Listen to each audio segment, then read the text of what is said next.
안녕하세요. 아포입니다.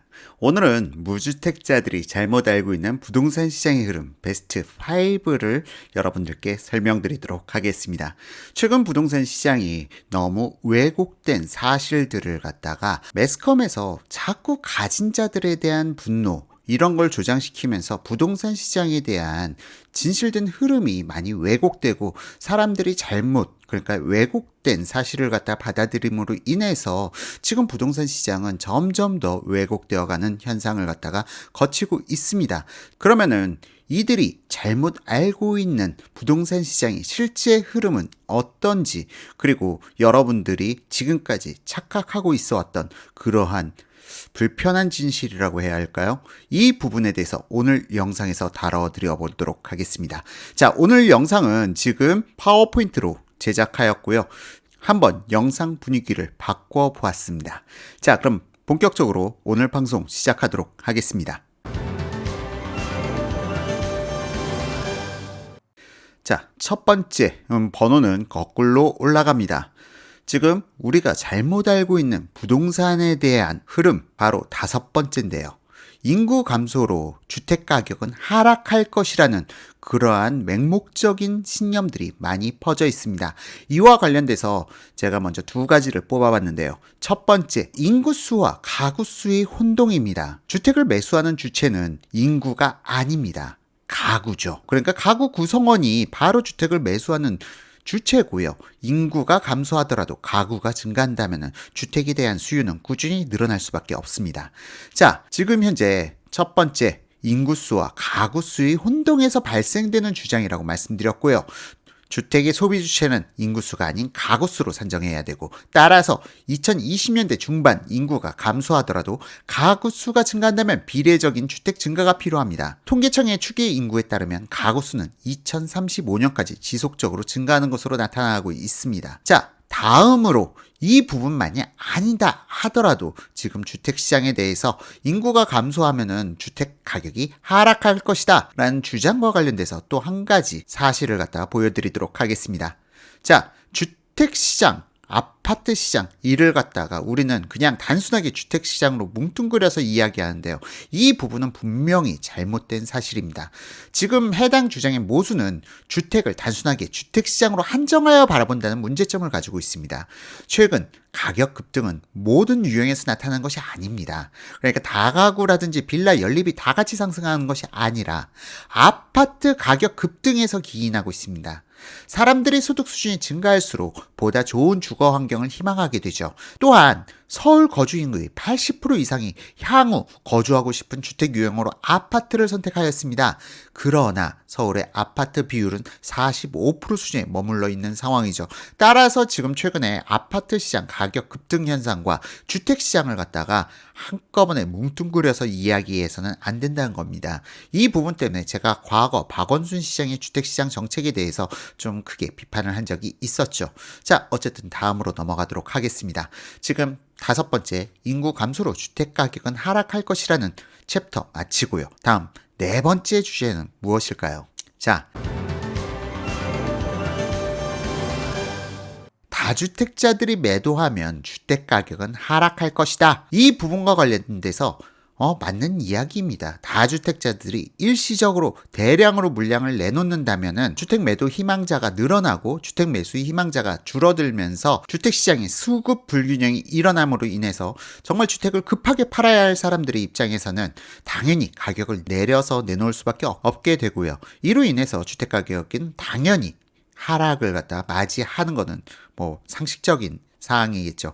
다만 국토교통부에서 이번에 주택 임대 사업자를 활성화시켜서 다주택자들의 매도를 갖다가 최장 10년까지 막아놓아 버린 사항이라는 부분, 이 부분 때문에 시장의 매물이 상당히 줄었다. 따라서 주택시장의 수급 불균형이 나타난 것이다 라는 부분도 말씀드렸는데요. 이건 좀 더 복잡한 이야기가 있어서 과거에 제가 진행했던 영상 참고해 주시기 바라고요. 자, 그런데 제가 여기서 근시안적으로는 맞는 주장이라고 말씀드렸어요. 하지만 중장기적으로는 이거는 어마어마한 후폭풍을 가져오게 됩니다. 그 후폭풍이 무엇인지 함께 보시죠. 자, 2번째, 중장기적으로 나타나는 부작용입니다. 그러나 중장기적으로는 오히려 부정적인 효과를 가져온 사례는 2006년부터 2009년까지 나타났던 현상을 갖다가 사례로 짚었습니다. 이유는 다주택자들은 오히려 시장의 매물 유동성을 늘려주는 효과를 가진다. 다주택자들은 매도 간격이 2에서 4년 수준으로 빈번한 거래가 가능합니다. 그러나 실수요자의 경우 평균 거주 기간이 9년 이상으로 나타나요. 따라서 시장에 실수요자밖에 없다라고 하면은 시장의 매물은 극히 줄어들게 되는 것이죠. 따라서 실수요자 위주의 시장으로만 재편 시 시장의 매물은 극히 감소하며 결국 매물 감소로 가격은 급등하고 임차인들이 매수세에 적극 가담하면서 혼란이 가중된다 라고 결론을 내렸는데요.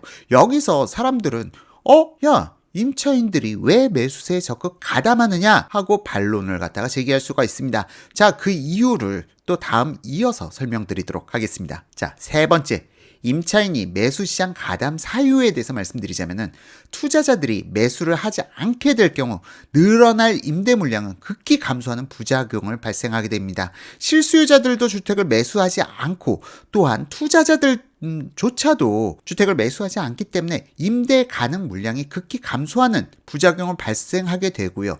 늘어난 가구 주체들이 주택을 매수할 때 선택의 폭이 감소함이라고 적어놨어요. 이게 말이 좀 어려울 수가 있는데요. 어렵지 않습니다. 매년 가구 수는 2035년까지 늘어난다고 말씀드렸죠. 이 늘어난 가구 수는 주거 이전에 의한 가구 증감도 있을 수 있겠고요. 또한 신혼부부들, 가장 주도적인 세력은 신혼부부들이겠죠.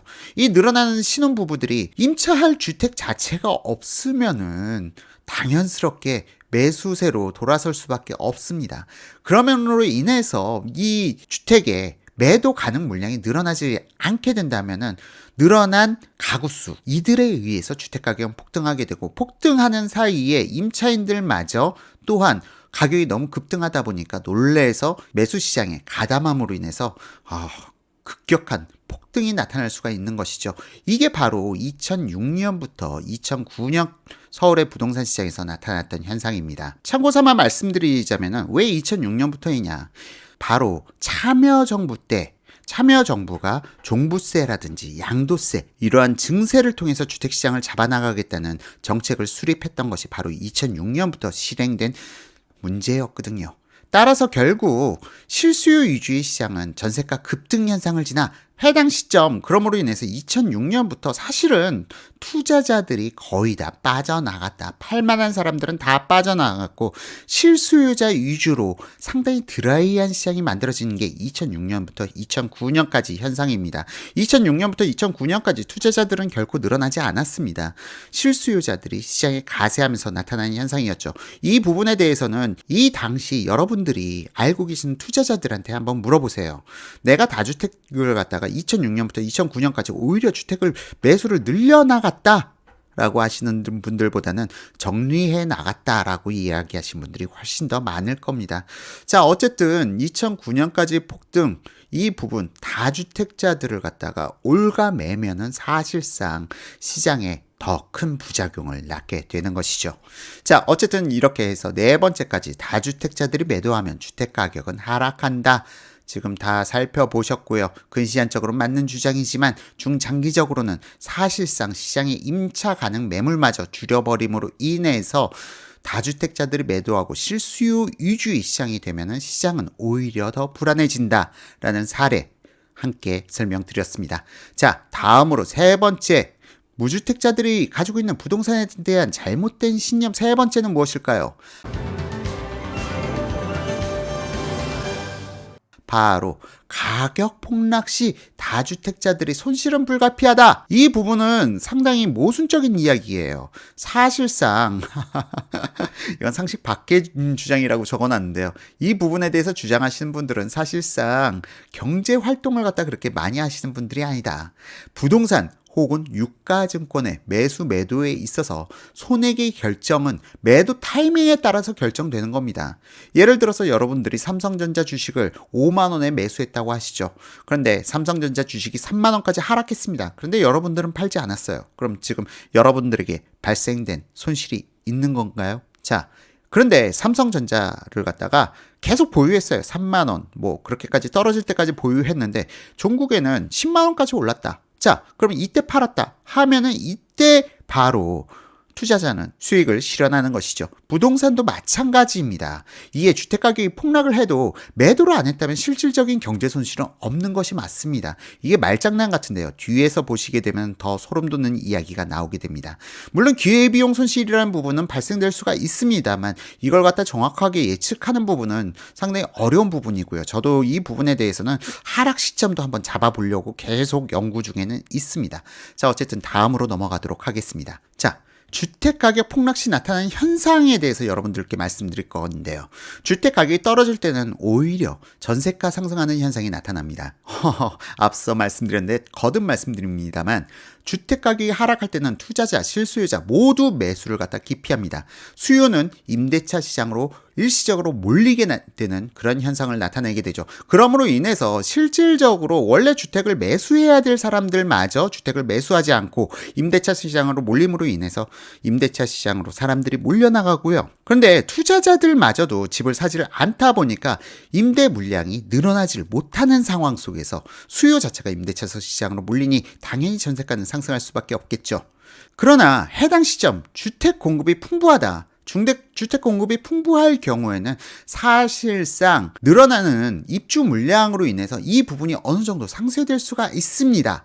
또한 수요자 이탈이 있다면은 당연히 주택 가격이 하락하겠죠. 이거는 서울의 부동산 시장 2012년, 13년에 나타났던 현상인데요. 바로 세종시 그리고 각종 혁신 도시로 서울에 몰려있던 공기업과 공무원들을 전부 다 지방으로 강제 이전시킬 때 나타났던 현상입니다. 이때는 수요자 이탈이 있었기 때문에 2012년, 2013년은 충분히 예측 가능한 하락이었죠. 어쨌든 이 예외적인 상황을 갖다가 제외한다면은 임대차 시장은 자연스럽게 가격이 상승해 나갈 수밖에 없습니다. 왜? 매수를 할 수 있는 능력을 가진 사람들마저도 임대차 시장으로 몰리는 그런 모순적 상황을 만들어내니까요. 또한 이러한 주택가격 하락이 장기화될 때 나타나는 현상은 무엇이냐?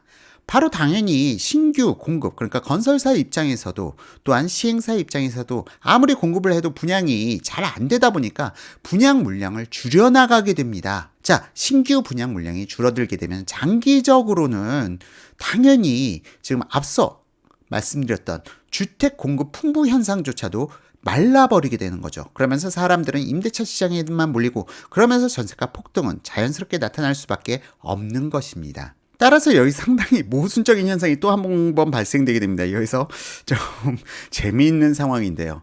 오히려 주택시장 폭락 시 다주택자들은 환호한다? 바로 이런 문제죠. 지금 현재 주택가격의 하락이 오히려 다주택자들은 유동성을 늘어나게 만드는 그런 모순적 상황을 발생시킵니다.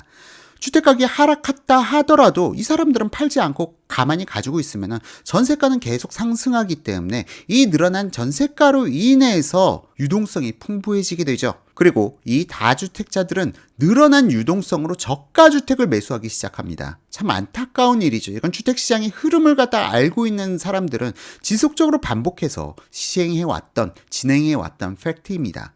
따라서 주택가격 폭락기에는 오히려 실수요자들이 매수를 하지 않는다. 이와 관련돼서는 제가 차기 방송에서 더 정말 여러분들이 믿기 힘든 이야기를 갖다 한번 방송으로 만들어 보려고 하는데요. 그 이야기는 다음에 하도록 하고요. 이건 팩트입니다. 주택가격 하락 시기에는 오히려 실수요자들 매수하지 않고요. 투자자들이 저가의 주택을 갖다가 줍줍이라고 하죠. 줍는다. 줍줍을 하면서 오히려 부동산 투자자들은 이러한 주택시장의 순환법칙을 인지하여 더 자신들의 부를 늘려나가는 그런 모순적 상황에 봉착하게 됩니다. 자, 바로 당신이 부동산을 공부해야 하는 이유가 여기서 나타납니다. 결국 주택가격의 하락은 지를 가진 사람과 무지한 사람 간의 자본 이동 수단에 불과합니다. 무지한 사람들의 자본은 지를 가진 사람들에게 빼앗기게 되는 거고요. 여기서 여러분들이 지를 가진 사람인지 아니면 무지한 사람인지 선택은 여러분의 몫인 겁니다. 또한 거시경제학적 측면에서 결국 시중 유동성은 증대될 수밖에 없습니다. 지속적으로 증대되어 왔고요. 일시적으로 출구 전략을 통해서 시중 유동성을 흡수하긴 하지만 결국 종국에는 어떻게 되어 왔나요? 이 부분에 대해서 거시경제학을 여러분들께서 조금만 관심을 가지고 계셔도 답은 명확하게 나오는 사항입니다. 부동산 가격 역시 이 거시경제, 그러니까 유동성이 증가함에 따라서 비례해서 상승은 불가피합니다. 다만 지속적으로 상승해가는 것이 아니라 상승과 하락의 반복이 지속적으로 나타나면서 누군가는 손해를 보고 누군가는 이익을 보는 그러한 가슴 아픈 현실에 직면하게 되죠. 즉 가격 폭락은 질을 가진 사람의 입장에서는 오히려 부를 늘릴 수 있는 기회이다. 자, 어쨌든 가격 폭락 시 다주택자의 손실 불가피, 이거는 여러분들이 깊이 있는 사고를 하지 못함으로 인해서 발생되는 착각이고요. 상당히 근시안적인 주장을 하는 사람들의 이야기에 불과합니다. 자, 그럼 다음으로 두 번째 무엇일까요? 여러분들 이제 또 기대되지 않으신가요? 자, 두 번째 사항은 바로 보유세를 올리면 주택가격은 안정될 것. 정말 많은 분들이 보유세의 증가를 갖다가 목 놓아 외쳐대고 있습니다. 자, 그런데 이 부분에 대해서는 제가 2017년부터 지속적으로 강조해온 사항이에요. 보유세를 올리면 오히려 주택가격이 폭등한다. 자, 이게 무슨 내용이냐? 자, 일례로 한번 살펴보죠. 미국의 주택 보유세는 1.2%입니다. 그러니까 10억 주택을 갖다가 가지고 있을 때 1년에 내는 보유세가 연간 1200만 원이란 이야기인 거죠. 자, 주택을 보유한 것만 가지고도 어마어마한 세금을 내야 합니다. 자, 그런데 살펴보면은 그러면 미국은 부동산 가격이 절대 상승해서는 안 되는 국가가 맞는 것이죠. 그러나 리먼 사태 이후 주택가격 상승률을 갖다가 미국과 한국을 비교해 보면요. 2012년부터 현재까지 한 번도 한국의 주택가격 상승이 미국보다 높았던 적은 없었습니다. 자, 그러면은 보유세를 갖다 늘리면은 주택시장이 안정될 것이라는 이러한 모순된 주장과 관련돼 가지고 사례는 정반대로 나타난다는 것이죠. 왜 미국은 더 폭등하였냐? 자, 이 부분에 대해서 참조는 OECD 주택 통계입니다. 지난 방송에서도 이 부분은 제가 방송을 했기 때문에 깊게 설명을 하지 않겠습니다. 자, 다시 본론으로 돌아와서, 자, 그러면은 왜 미국이 보유세가 훨씬 더 높은데 가격이 하락하지 않고 한국보다 가격 상승률이 지속적으로 높았느냐? 이 부분을 보게 되면요. 바로 부동산 중개학 개론에 조세의 전가와 귀착이라는 항목이 나옵니다. 이 부분만 봐도 늘어난 조세는 세입자에게 전가된다는 것이 명확하게 나타나요.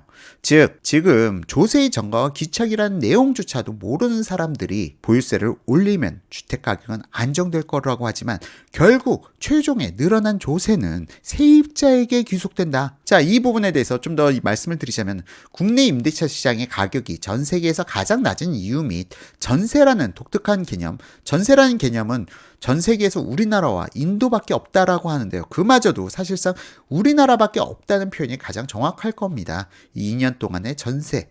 이 전세란 독특한 개념이 존재할 수 있었던 이유는 우리나라의 낮은 세율에 기인한 것이라고 볼 수가 있는 것이고요.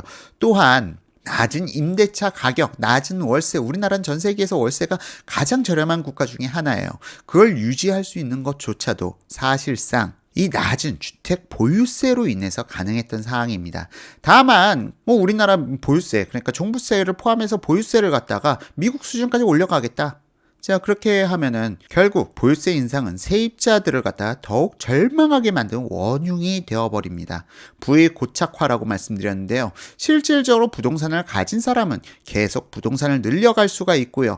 부동산을 가지지 못한 사람, 내 집이 없는 사람들은 실질적으로 월세를 갖다 납부하게 되면서 월세 납부 비용 때문에 돈을 모으기도 힘든 그러한 상황이 발생되는 것이죠.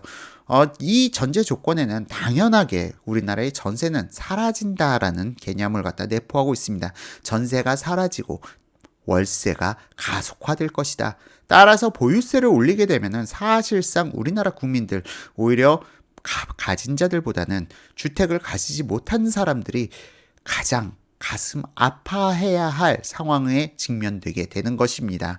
따라서 이 부분 보유세를 갖다 늘리면은 주택 가격은 안정될 것이라는 것은 이건 허구를 넘어서 국민에 대한 기망이라고 할 수도 있습니다. 자, 마지막으로 무주택자들이 잘못 알고 있는 부동산 시장의 흐름 베스트 1 첫 번째는 무엇일까요? 자, 살펴보게 되면요.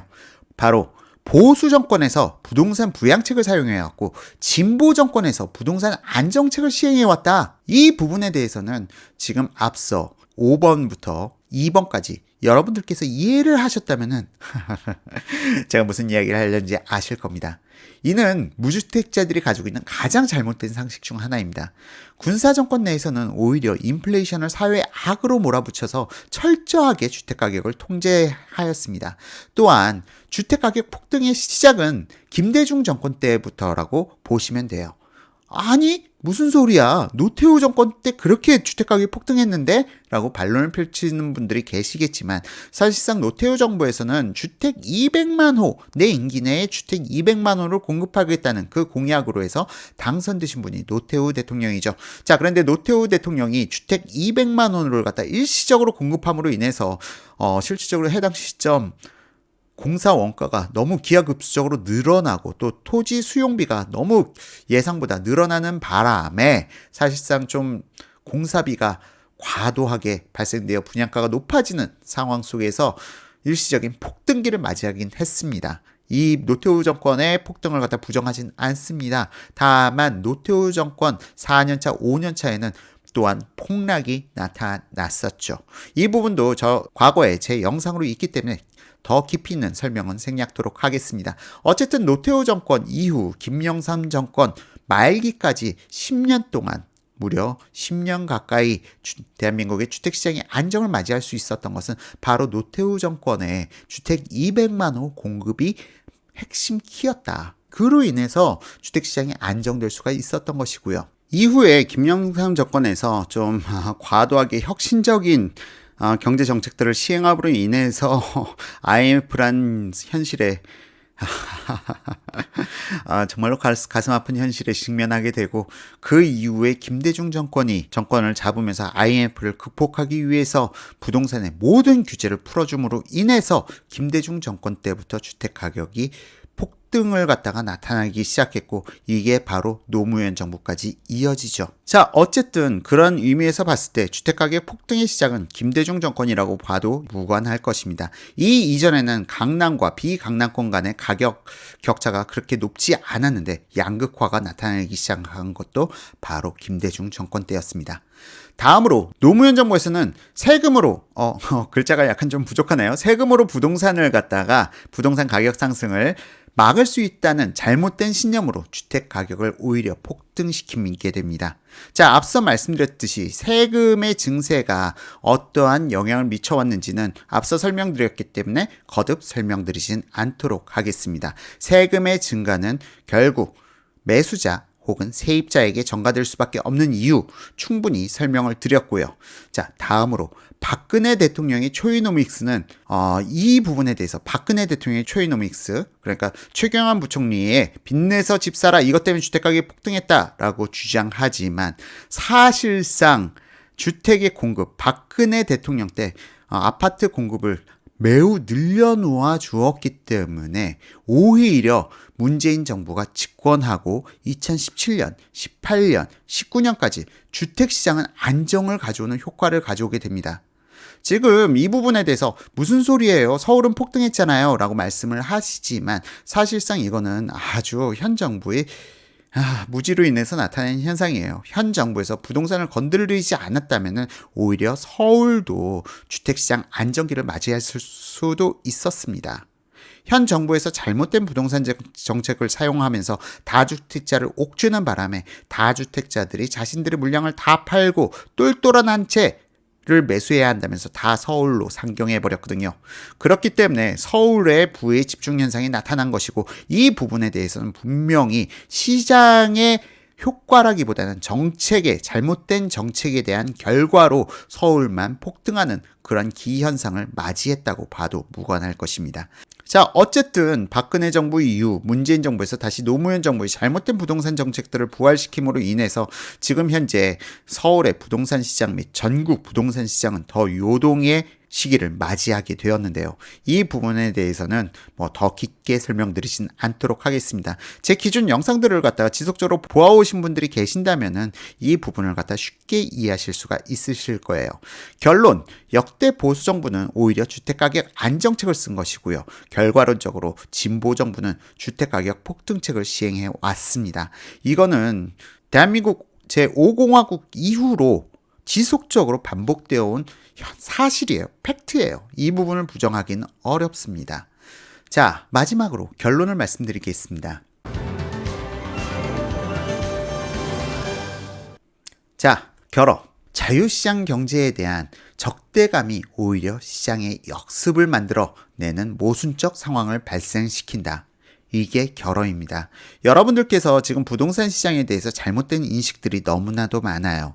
그리고 이러한 잘못된 인식들로 인해서 여러분들은 경제적 의사결정을 하는데 항상 반대의 입장에서 결정을 하는 그러한 상황으로 부가 점점 더 감소해가는 잘못된 선택을 하는 분들이 계시죠.